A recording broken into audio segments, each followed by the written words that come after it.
Hey guys, Chris from Drift Outfitters here, and I'm going to walk you through how to perform a whip finish. Whip finishing is one of the most essential skills that you're going to need to tie flies.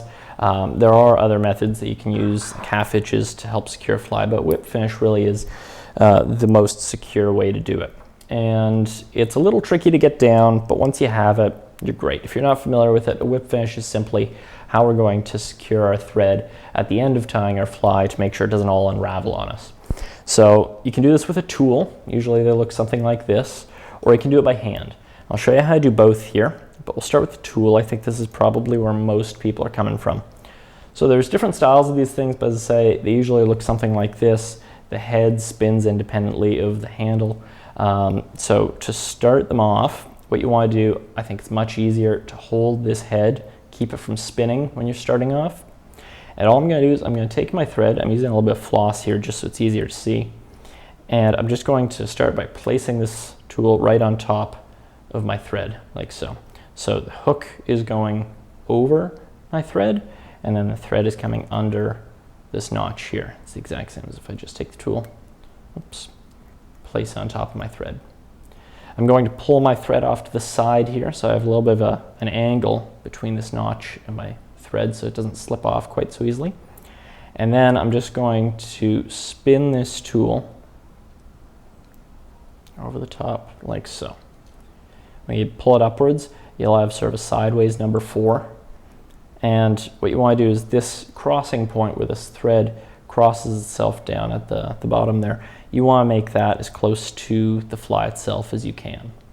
And then what I'm going to do is I'm going to take advantage of that rotary function, and I'm just going to let the tool spin and turn in the same direction that we wrap our thread throughout the tying process. And then to seat it, all I'm going to do is push my tool inwards to slide it off the back notch there, like so. And then pull with my bobbin here and let that hook slide down till it's right next to the fly and then pop it out. And that's seated. That's finished. All right, I won't bother cutting that. We'll just jump into the next here. So that's how you do it with the tool. It's pretty simple and pretty quick once you get used to it. I like actually doing it by hand. You'll see in most of my videos I do whip finish by hand because I think it gives you more control. That's a personal preference thing. There's no wrong way to do it. I start doing the same thing. I pull out a little extra thread and I take 2 fingers on my right hand here. All right, it's a bobbin on my left. I've got 2 fingers on my right here.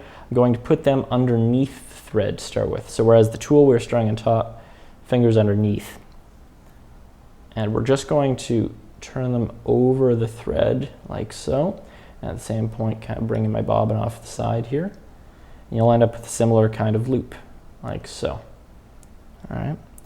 And obviously our hand can't turn in quite the same way that the tool does. So what we do, best way I think of it, I think, is imagine this, well, this is a loop. You're placing the hook eye inside of the loop. So I'm just moving it front to back. I'm not trying to turn, I'm just moving it back. All right, now what I'm going to do is I'm going to take my fingers, bring them up next to each other, and turn my hand over. I'm going to bring that underneath and sort of turn my palm so it's facing me again. And now you can see we have the same kind of starting shape here.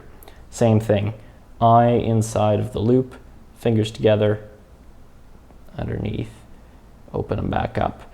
This middle finger should stay on the bottom O's, on the bottom leg of thread, index on the top. So it's always the same position there. Again, do the same thing. Fingers together, palm down, underneath, open your fingers up again, and again, middle finger bottom, forefinger top. That's, I lost track of the count there, but I think that was 4. Now, to seat it, what I like to do is I slide that loop off onto one finger. Sometimes I'll slip another finger in there. And what you can do is you can, if you want to be a little bit more precise about the placement, we had the hook to work with on the whip finish tool that helped us precisely place the loop. You can use a bodkin or the tips of your scissors here, slide it in place of that.